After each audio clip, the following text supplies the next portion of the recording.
These are the shelters in which the people sleep at nighttime in the cattle camp. And there's another one over here.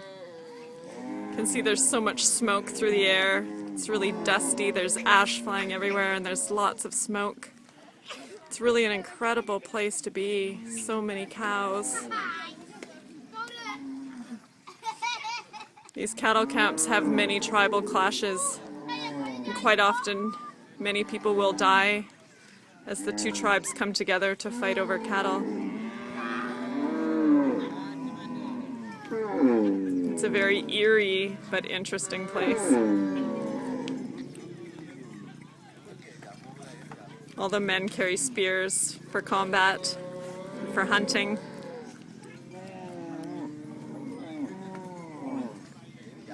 This is like no place on earth, I'll tell you that.